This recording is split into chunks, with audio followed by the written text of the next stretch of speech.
Hello everyone, how are you all? I hope you all are doing well.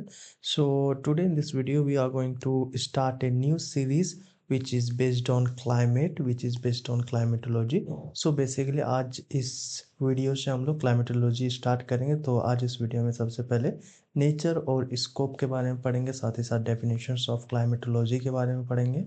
सो हमारा ये climatology series का ये first video है। इसके बाद आने वाले वीडियोस में मैं क्लाइमेटोलॉजी के जितने भी सारे कॉन्सेप्ट्स हैं, जितने भी सारे फेनोमेना, मैं उसके बारे में उससे रिलेटेड वीडियोस बनाऊंगा। तो वो वीडियोस आपको देखने के लिए हमारे चैनल को सब्सक्राइब करना पड़ेगा और बेल आइकन को प्रेस करना पड़ेगा। So let's start this video. So in this video the our main focus is on the climatology and in the nature and scope of climatology. So basically what is climatology आज हम लोग देखेंगे। So without wasting our time, let's start this video. So climatology में basically हमारे दो factors होते हैं। एक होता है हमारा वेदर, किसी भी रीजन का वेदर, एक होता है हमारा क्लाइमेट। अब ये दोनों में बेसिकली क्या डिफरेंस है वो हम लोग आगे देखेंगे। सो अब हम लोग जान लेते हैं कि क्लाइमेटोलॉजी बेसिकली एक ऐसा सब्जेक्ट है, एक ऐसा ब्रांच ऑफ ज्योग्राफी है जिसमें हम लोग वेदर पढ़ते हैं और जिसमें साथ ही साथ क्लाइमेट पढ़ते हैं। किस चीज़ का, किसी भी रीजन का क्लाइमेट या फिर वेदर किसी भी रीजन का पढ़ते हैं। सो बेसिकली ये जो वेदर और क्लाइमेट है, ये बेसिकली कुछ एलिमेंट्स या फिर कुछ फैक्टर्स पे डिपेंड करते हैं, जैसे कि टेम्परेचर होता है, pressure, wind, moisture, precipitation and visibility. So basically this are the important elements which determines a weather या फिर climate of a region. So basically water climatology. So basically किसी भी रीजन के क्लाइमेट और वेदर को जानने के लिए सबसे जो हमारा मेन एलिमेंट्स होते हैं वो बेसिकली टेम्परेचर होता है, प्रेशर होता है, विंड होता है, मॉइस्चर होता है, प्रेसिपिटेशन होता है, विजिबिलिटी। इसके साथ भी बेसिकली और भी बहुत सारे एलिमेंट्स होते हैं, फैक्टर्स होते हैं। So water climatology. सो अब हम लोग यहाँ देखेंगे कि जो वेदर होता है, क्लाइमेट होता है, इसमें बेसिकली डेफिनेशन क्या है, जो दोनों का जो कॉन्सेप्ट है वो अलग कैसे है।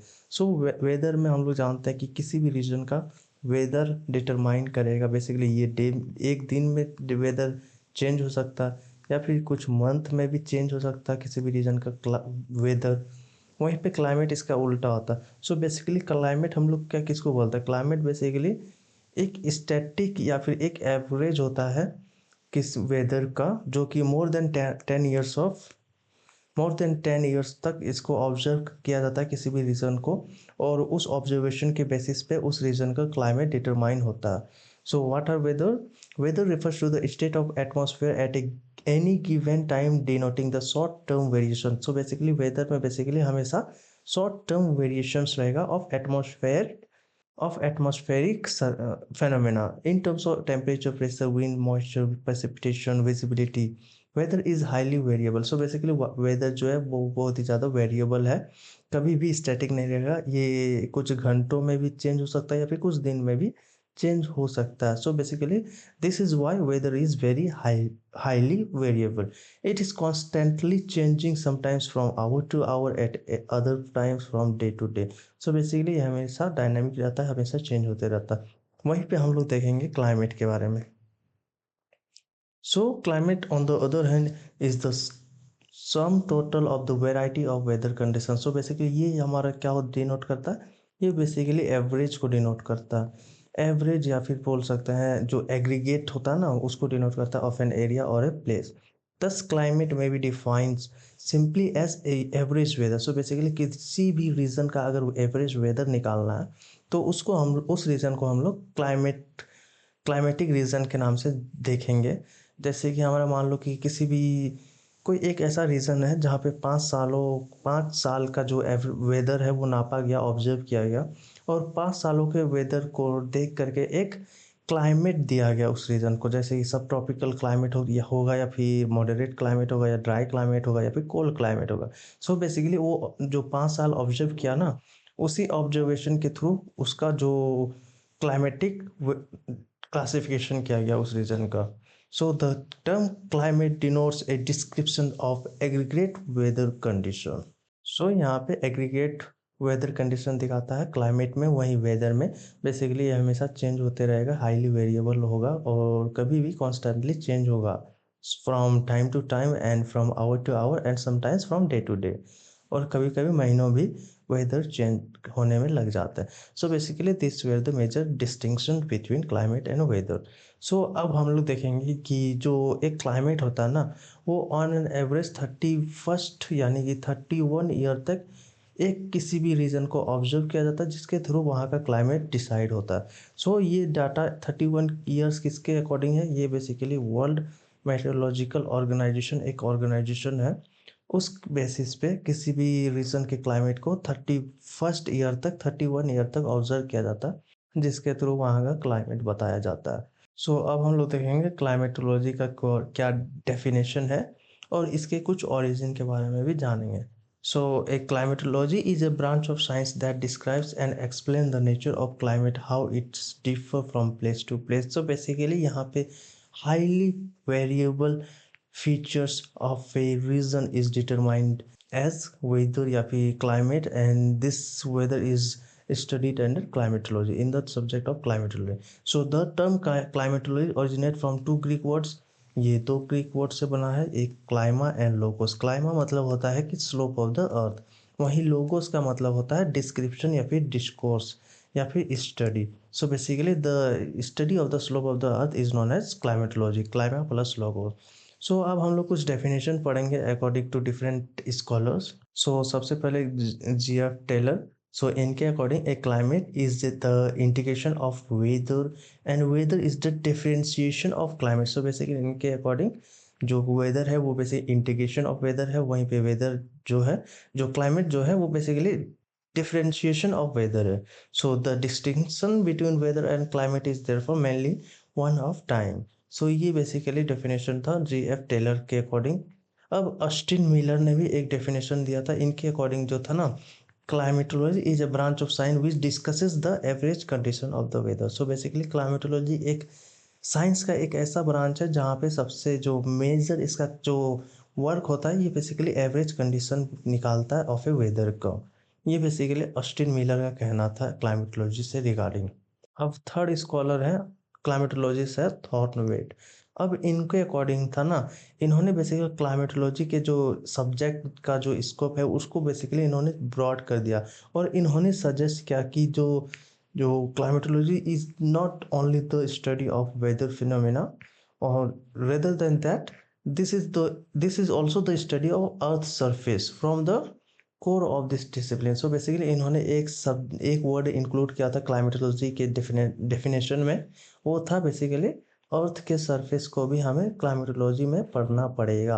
अब क्लाइमेटोलॉजी बेसिकली जितने भी सारे अर्थ सरफेस यानी कि हमारा ये जितने भी सारे लैंडफॉर्म्स होते हैं ना, इनके ऊपर के हमारे जो एयर सर्कुलेशन है उसके बारे में क्लाइमेटोलॉजी में प्रीवियसली पढ़ते थे, बट इन्होंने ऐसा कहा कि सिर्फ और सिर्फ इसके ऊपर वाले पार्ट को नहीं, बल्कि हमें लैंडस्केप और लैंड जो सरफेस है उसको भी इंक्लूड करना चाहिए क्लाइमेटोलॉजी में।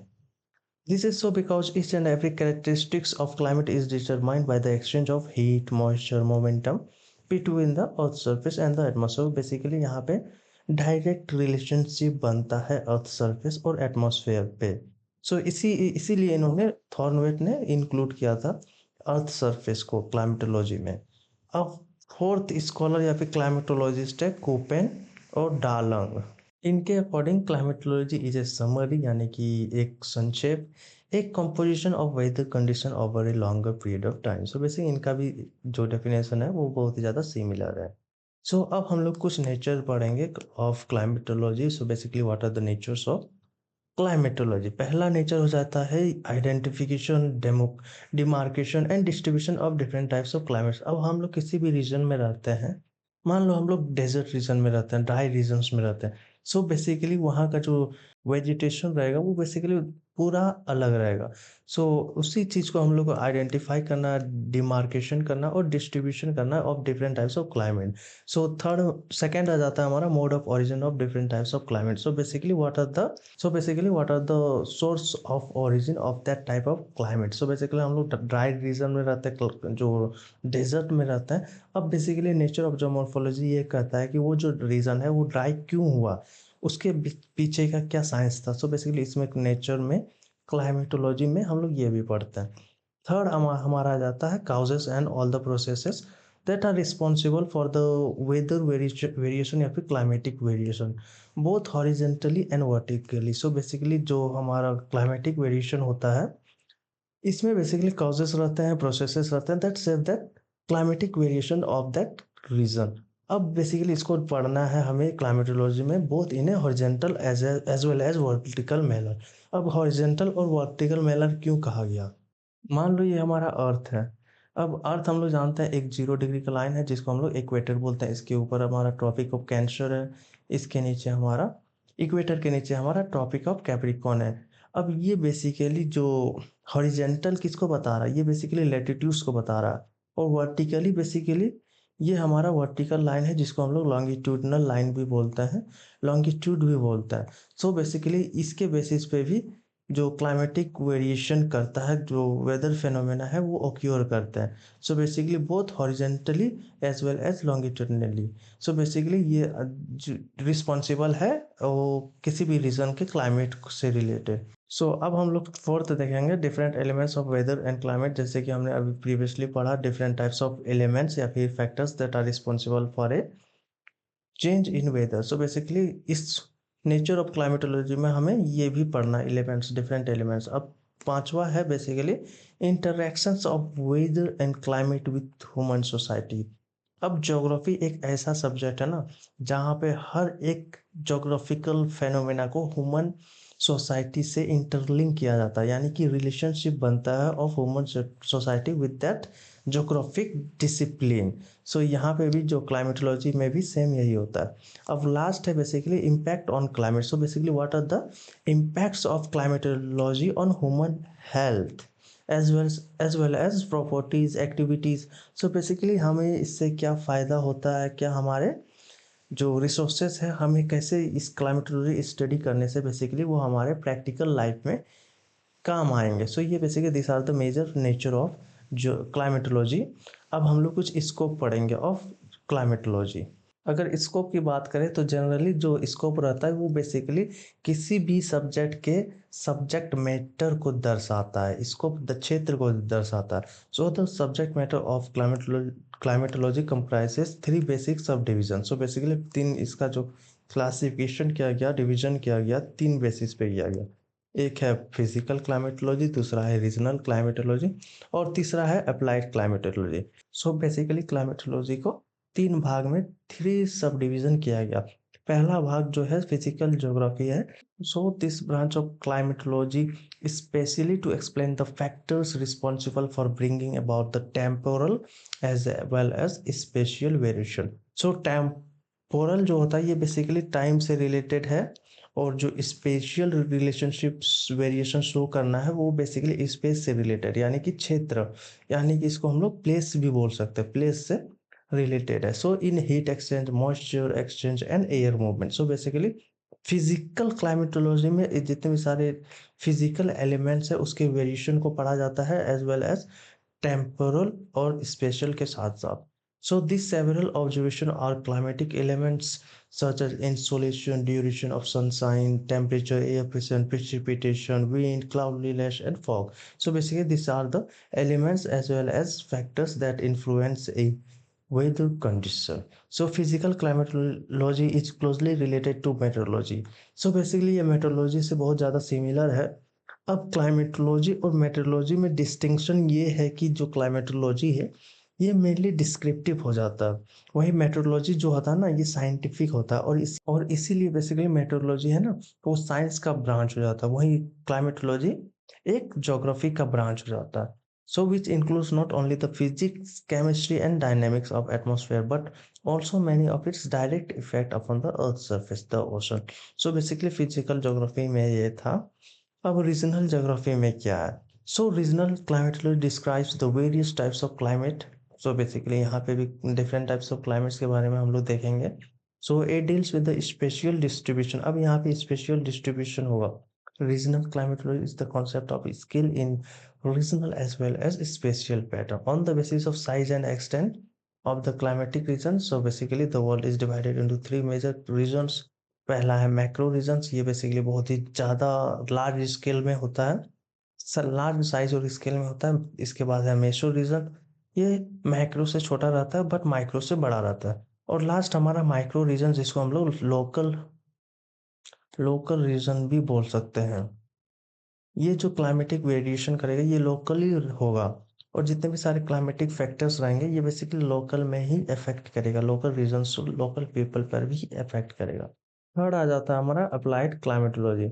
सो इसमें क्या है? So basically in applied climatology we studies the different applications of the climatological knowledge. So basically all that climatological knowledge which are derived from climatology, what are the importance and how we can implement on our improving our daily living style. So basically climatology, जो applied climatology, इसमें basically all the practical applications के बारे में पढ़ा जाता है, जिसके through हम लोग अपने जो दिनचर्या जिसको बोलते हैं उसको हम लोग सुधार कर सकते हैं, उसको बेहतर बना सकते हैं। जैसे कि हमारा क्लाइमेटोलॉजी अगर हुआ, कहीं पे साइक्लोन आना हुआ, तो बेसिकली क्लाइमेटोलॉजी अगर हम लोग पढ़ेंगे तो हमें ये पता चल जाएगा कि जो जितने भी सारे फैक्टर्स रहते हैं that are responsible for cyclone, तो उसके जरिए हमें पता कर सकते हैं कि किसी भी रीजन में साइक्लोन कैसे आता है।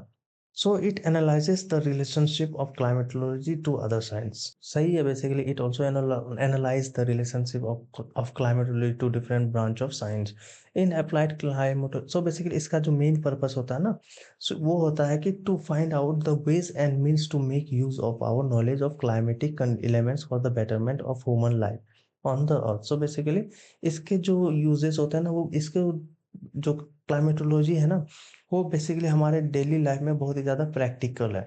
प्रैक्टिकल इन सेंस कि कहीं भी हमें जो वेदर के थ्रू हम लोग पता कर सकते हैं कि आज का जो हमारा एटमॉस्फेयर का जो बिहेवियर है वो कैसा होगा। सो बेसिकली हमारे हमारे लिए बहुत ही ज़्यादा बेनिफिशियल है वो ये, और ये हमें बेटरमेंट प्रोवाइड करता है for our living condition. The available climatological data have a great many applications because of the rapidly growing literature of climatology and the experience of persons working in the field of climatology. There has emerged many specialized branches in the field of applied climatology. There are bioclimatology as well as agroclimatology related to the agriculture, medical climatology related to the medical, urban climatology related to the urban settlements. Important examples of the various branch of climatology. So basically climatology में भी बहुत सारे सब branches है। सो ये सब branches है। So guys आज इस वीडियो में बस इतना, ये छोटा सा इंट्रोडक्शन था। इसके बाद हम लोगों ने आने वाली वीडियो में देखेंगे एटमॉस्फेरिक सर्कुलेशन, और साथ साथ हम लोग जो एटमॉस्फेयर का जो स्ट्रक्चर है और कंपोजिशन वो भी हम लोग देखेंगे। तो वो वीडियो बेसिकली कुछ ही दिन में वो अपलोड हो जाएगा, और उस वीडियो को देखने के लिए हमारे चैनल को सब्सक्राइब कीजिएगा, साथ ही साथ बेल आइकन को प्रेस कीजिए। सो आज की वीडियो को देखने के लिए थैंक्स फॉर वॉचिंग।